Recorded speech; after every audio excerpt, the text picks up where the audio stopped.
성도님들 22장 1절 말씀 함께 읽겠습니다. 이스라엘 자손이 또 길을 떠나 모압 평지에 진을 쳤으니 요단 건너편 곧 여리고 맞은편이더라.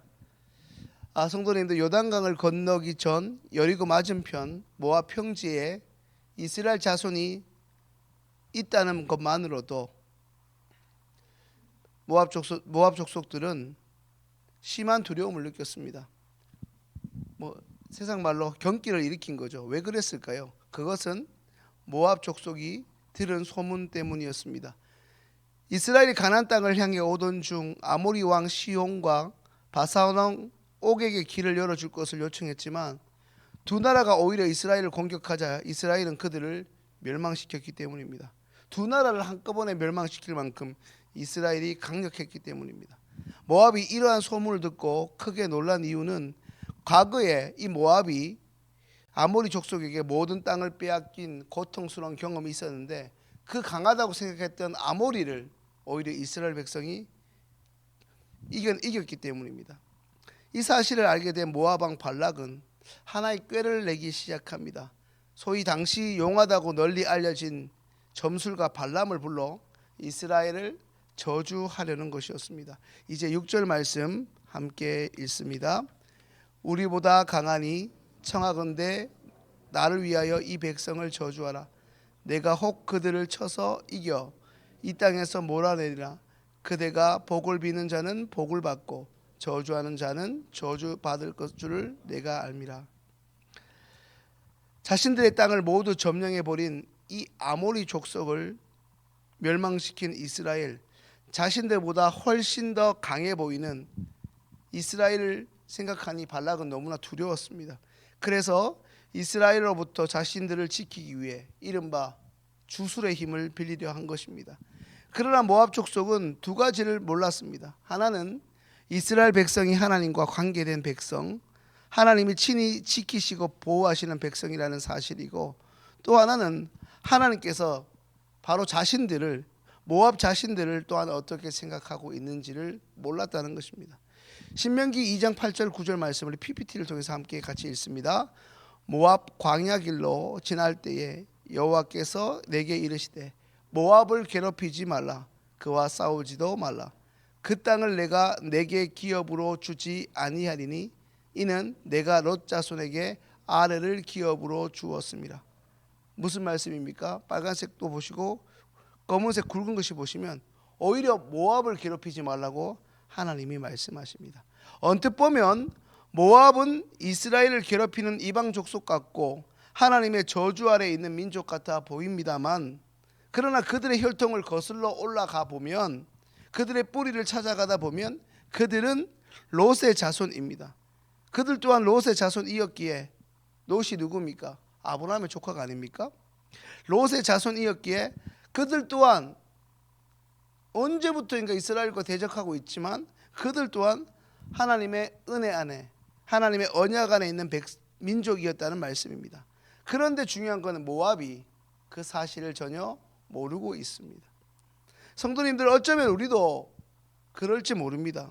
누구보다 내가 하나님과 무관하지 않은, 하나님과 뗄래야 뗄 수 없는 존재임에도 불구하고 거칠고 힘든 세상에 그 세파에 찌들려 또한 지쳐 살다 보면 조금씩 이번 일만 해결하면, 이번 경제적인 문제만 좀 해결되고 나면 다시 교회 나와서 하나님도 예배하고 봉사해야지 하지만 점점 멀어지더라는 것입니다. 그렇게 세월이 흘러 한 세대 한 세대 내려가다 보면 나뿐 아니라 나의 자손들도 처음부터 우리 집이 하나님과 무관한 것으로 여기며 살아가게 되는 것이 일상이 됩니다. 4대째 거슬러 올라가면 우리 집도 예수 믿는 집이었는데 어느 순간 하나님과 무관한 것처럼 살아간다는 것이죠. 이처럼 우리는 하나님에 대해서 모르는 것이 참 많습니다. 무엇보다 하나님에 관해서 말입니다. 계속해서 오늘 본문 6절 말씀을 한 번 더 읽겠습니다. 우리보다 강하니 청하건대 와서 나를 위하여 이 백성을 저주하라. 내가 혹 그들을 쳐서 이겨 이 땅에서 몰아내리라. 그대가 복을 비는 자는 복을 받고 저주하는 자는 저주받을 것을 내가 압니다. 창세기에서 보는 어떤 사람의 기도문과 비슷하지 않습니까? 또한 7절을 보면 모압 왕 발락은 장로들을 발람에게 보내어 이스라엘을 저주하는 대가로 이른바 복채를 내밀었다 말씀하고 있습니다. 발람은 언뜻 그것을 자기도 모르게 받았지만 즉시 이스라엘을 저주하지 않고 내가 하나님께 물어보겠다고 말합니다. 이제 12절 말씀 한번 같이 읽겠습니다. 하나님이 발람에게 이르시되 너는 그들과 함께 가지도 말고 그 백성을 저주하지도 말라.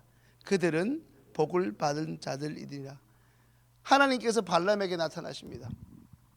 너는 그 백성을 저주하지 말고 그 백성을 저주하지 말라는 것이죠. 굳이 하나님께서 발람에게 나타나실 이유가 없는데 하나님께서 이스라엘 백성을 변호하시는 것이죠. 그 이스라엘 백성이 누구인지 아느냐는 거죠. 너 정신 똑바로 차리라는 것입니다. 돈 몇 푼 받고 발락의 말을 듣고 이스라엘을 저주하지 말라는 것이죠. 당시 발람은 사람들 사이에서 소문난 점쟁이로 알려졌지만 그는 자신이 받은 응답대로 이스라엘을 저주할 수 없다며 이런 지하에 거절합니다.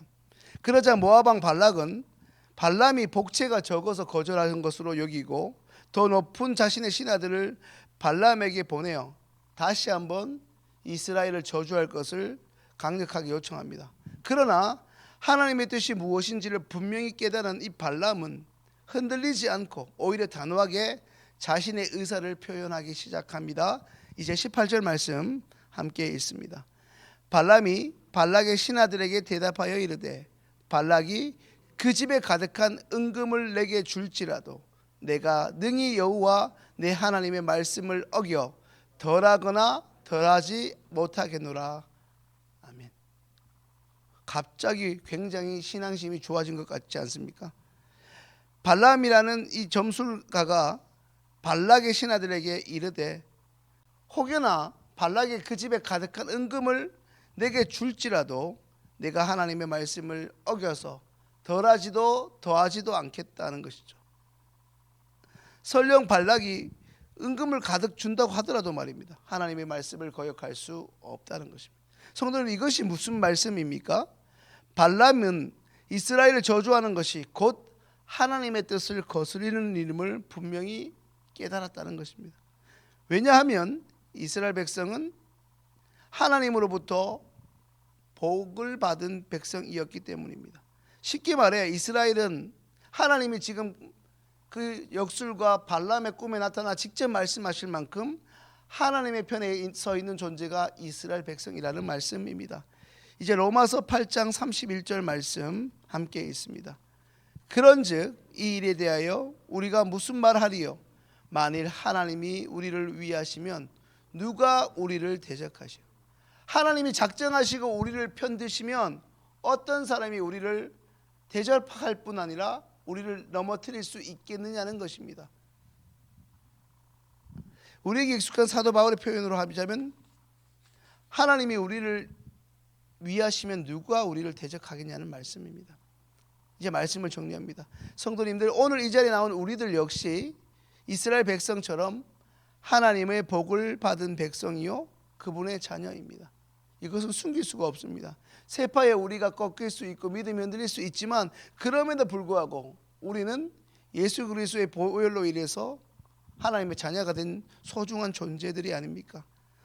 성도님들, 오늘 본문을 통해 우리가 반드시 기억해야 할 두 가지가 있습니다. 첫 번째는 아까 말씀드린 것처럼 우리가 하나님에 대해서 모르는 것이 너무나 많다는 것입니다. 지금껏 우리가 신앙생활을 해오면서 하나님을 누구보다 잘 아는 것처럼 말하고 상담도 하지만 실상 우리 존재는 유혹 앞에 그리고 삶의 모든 고단한 일상 가운데 흔들리고 넘어짐으로써 생각보다 우리는 하나님을 잘 모를 때가 많습니다. 하나님은 알면 알수록 우리가 생각하고 지금껏 우리가 하나님을 경험한 것보다 훨씬 더 가늠할 수 없을 만큼 더 크신 분이기 때문입니다.